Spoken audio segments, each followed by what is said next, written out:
Hello everyone. My name is Destantio Maesa. You can call me Destan. Today I'm going to present about my PowerPoint. The topic is the fostering cultural competence in English learning. So in the first is the introduction. Uh, English play a very important role in globalization because it is used an international language for communication, into education and technology. However, in Indonesian primary school, English is not supported by a national standardized syllabus. This means that teachers often design their own material based on their understanding. As a result, students may learn English, but they are often more exposed to foreign language culture rather than their our local culture. If this continue, it may lead to a gradual loss of cultural identify among your learners. Okay, next is the problem, background and problem. The main problem comes from the lack of a clear and standardized syllabus. Because of this, teachers use different teaching material and method.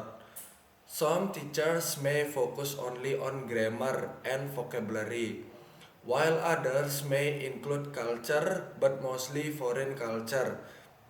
This situation creates inconsistency in learning outcomes. More importantly, students may become more familiar with foreign lifestyle than their own tradition. Therefore, it is important to find a way to balance language learning and cultural awareness. Next is the solution. One possible solution to this problem is integrating local culture into English learning. This approach gives several advantages. First, students can understand the material more easily because it is related to their daily life. Second, students become more interested and actively involved in the learning process. In the third, it helps them develop a strong sense of cultural identity. For example, instead of learning about foreign food, students can learn English through local dishes. This makes learning more meaningful and easier to remember. Okay, next is the purpose. The purpose of this study is to develop an English syllabus that integrate local culture into the learning process.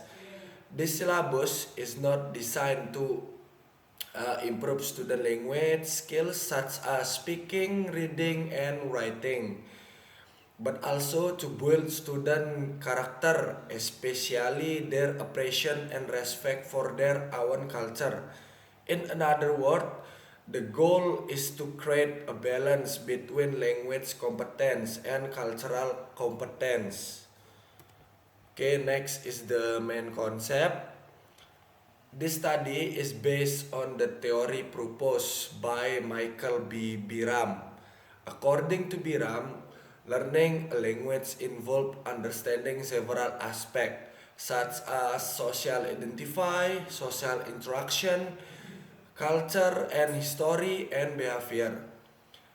This means that language learning is not only about memorizing vocabulary or learning grammar rules, but also about understanding how people communicate and behave in a cultural context.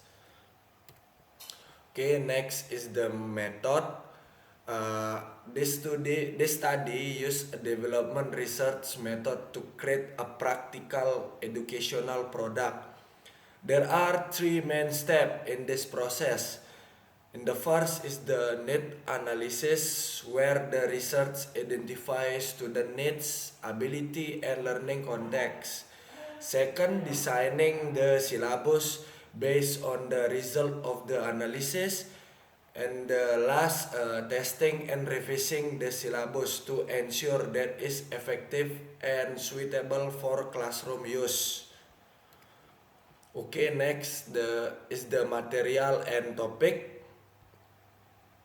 The material used in this syllabus are closely related to student daily life.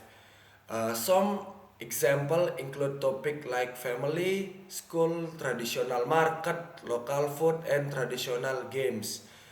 By using familiar topic, student can connect new English vocabulary with their real life experiences. This make learning more meaningful, easier to understand, and more enjoyable for young learners. Next is the teaching strategies. To support this approach, several teaching strategies are used. These include games, interactive activity, video, group discussion, and role play. Young learners tend to learn better when they are actively involved rather than just listening to the teacher. For example, through role play, student can practice real life conversation.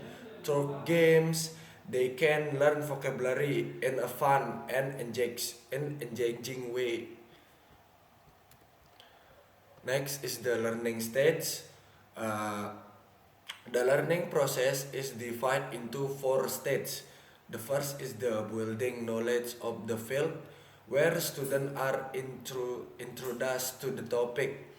And the second is the modeling of the text, where students are introduced to the topic. And the second is the modeling of the text, where students see example of language use. And the last is the joint construction of the text, where students practice together with the teacher. Next is the assessment. Assessment is carried out in two forms, formative and summative. Formative assessment include observing student participation, performance, and project work during the learning process. Summative assessment include written tests at the end of the lesson or unit. This combination allow teacher to evaluate not only the final result but also the learning process, so student ability can be measured more accurately. Next is the finding. The finding of this study shows several positive results. The first is the student become more active and participate more in classroom activity. Second, they understand the material more easily because it is related to their daily life. In the third, they feel more motivated and interested in learning English. This result show that integrating local culture is an effective way to improve both language learning and cultural awareness. So in the last is the in conclusion, integrating local culture into English learning is not only beneficial for improving language skills, but also important for preferring student cultural identify. So I think that's all from my presentation. Thank you for your attention, guys.